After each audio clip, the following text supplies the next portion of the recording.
महर्षि में ही अनुभव ज्ञान से परमाराध्य सदगुरु महाराज की अमृतमय वाणी। जो लोग बहुत दिनों से सत्संग करते आ रहे हैं, अभी कर रहे हैं और आगे भी करेंगे, वे सभी महासुख के भागी होंगे। आप लोग बहुत अच्छा करते हैं कि रविवार के रविवार यहाँ आकर सत्संग करते हैं। जब तक लोग जीवन धारण करें तब तक सत्संग करे तो अवश्य ही मरने के बाद वे आगे कोई शरीर पाएगा तो मनुष्य का ही शरीर पाएगा, दूसरा हो नहीं सकता। संसार में रहने के लिए बहुत अच्छा प्रबंध किया, यहाँ रहने के लिए बहुत अच्छा प्रबंध किया।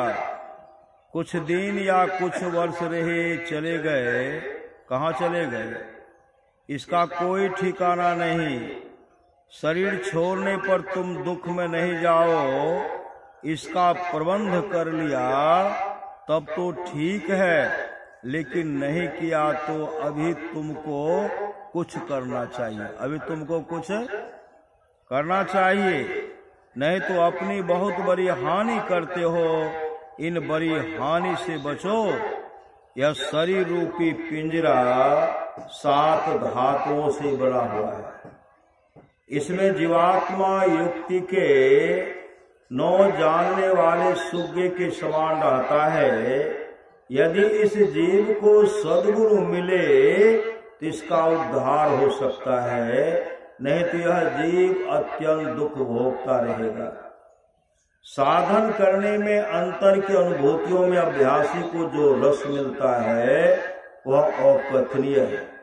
कोई भी पुस्तक इसका बोध नहीं करा सकता है। जब तक मन पूर्ण रूप से जीता नहीं जाता तब तक वह मन मरा हुआ नहीं कहलाता है। दृष्टि योग अभ्यास करने से शब्द योग करने की योग्यता हो जाती है। शब्द अभ्यास से ही मन पूर्ण रूपेण वश में आता है, यानी मारा जाता है। वर्णात्मक नाम को अत्यंत एकाग्रता और प्रेम से जपना, राम को अपने पास बुलाना है। मतलब वह गुरु प्रदत्त मंत्र जो है उसको हमेशा जपते रहना चाहिए। पर याद रहे कि इस प्रकार बुलाकर राम को केवल स्थूल सगुण रूप में ही पा सकते हैं, जिससे आवागमन का दुख नहीं मिटेगा। प्रथम से यह जान लेना चाहिए कि निर्गुण ब्रह्म व आत्म स्वरूप को प्राप्त करके ही भक्ति पूरी होगी और तभी ईश्वर और अपने में भेद ज्ञान का दुख मिटकर परम कल्याण होगा। बिना योगाभ्यास के लिए भक्ति पूर्ण रूप से किसी युग में कदापि नहीं बनेगी। जैसे मोटे अक्षरों का लिखना सीखे बिना कोई बारीक अक्षरों को नहीं लिख सकता है, वैसे ही मोटी भक्ति के साधनाओं का अभ्यास के बिना भक्ति के सूक्ष्म द्वार का पाना असंभव है। अभ्यासी को गुरु से भेद जानकर अभ्यास करना चाहिए। केवल पुस्तक पढ़कर अपने ही अंदाज से अभ्यास करना हानिकारक है। तन मन से सेवा बाह्यमुखी सेवा है और निज मन से सेवा अंतर्मुखी है। निज मन से सेवा करने वाला ही पवित्र होकर ईश्वर की ओर चलता है। गुरुमुखी अंतर्मुखी होने के लिए उपदेश देते हैं। पूरे और सच्चे गुरु की पहचान अत्यंत दुर्लभ है। फिर भी जो गुरु शुद्ध आचरण रखते हैं, जो नरानुसंधान का अभ्यास करते हैं और जो संत मत को अच्छी तरह से समझा सकते हैं, उनमें श्रद्धा रखनी और उनको गुरु धारण करना अनुचित नहीं।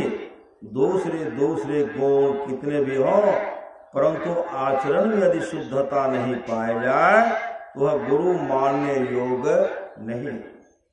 जो केवल सुरत सब योग का अभ्यास करे किंतु ज्ञान और शुद्धाचरण की परवाह नहीं करे, ऐसे को गुरु धारण करना किसी तरह वाला नहीं है।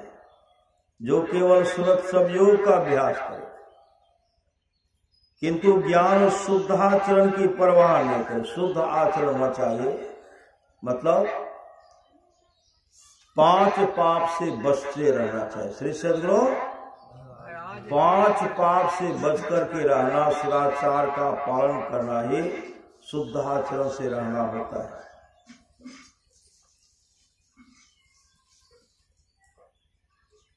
जो केवल स्वसंयोग का अभ्यास करे किंतु ज्ञान और शुद्धाचरण की परवाह न करे, ऐसे को गुरु धारण करना किसी तरह भला नहीं। ऐसे अगर कोई गुरु बना लिए है, उनका भला नहीं होगा। सत्संग, सदाचार, गुरु की सेवा और ध्यानाभ्यास है। साधकों को इन चारों चीजों की अत्यंत आवश्यकता है। इन चारों में मुख्यतः गुरु सेवा की है। पाखंड और अहंकार तजी निष्कपट हो और दिन हो, सब कुछ समर्पण कर गुरु की सेव करने चाहिए। सत्संग नित और ध्यान नित रहिए, कर संलग्न हो। व्यभिचार, चोरी, नशा, हिंसा, झूठ तजना चाहिए। गुरु भक्ति के विरोध में कुछ भी कहना फजूल है। गुरु की भक्ति में उनकी आज्ञाओं का मानना भी मुख्य बात है। गुरु की भक्ति, साधु की सेवा, बिनु नाही कछु पायो। याते भजो गुरु गुरु निति रहो, चरण मौलाई। दुख दर्द भव के सब मिटे, सतगुरु चरण नित सइये। गुरु भक्ति बिन कछु ना बने, मैं ही सकल संतन के। जीवन काल में जिनकी सुरत सारे आवरणों को पार कर शब्दातीत पद में समाधि समय लीन होती है और पिंड में बरतने के समय उन्मुनी रहने में रहकर सार शब्द में लगी रहती है, ऐसे जीवन मुक्त परम संत पुरुष पूरे और सच्चे सदगुरु कहे जाते हैं। जिस महल में राम से मिल सकते हैं, जिस महल में राम से मिल सकते हैं, वह महल अपना ही शरीर है। अपने शरीर के अंतर की तहों में अपनी दृष्टि से देखे बिना राम को देख नहीं सकते। इस प्रकार देखने के साधन को ही दृष्टि साधन व दृष्टि योग कहते हैं। निर्गुण स्वरूप में और सगुण के सूक्ष्म और सूक्ष्माते सूक्ष्म रूपों उनकी निस्बत केवल पढ़ सुन और विचार कर रत होना केवल कठिन ही नहीं बल्कि असंभव है। जैसे वर्णात्मक नाम भजन प्रथम अवश्य करना चाहिए, वैसे ही अंत में ध्वन्यात्मक नाम का भी भजन अवश्य करना चाहिए।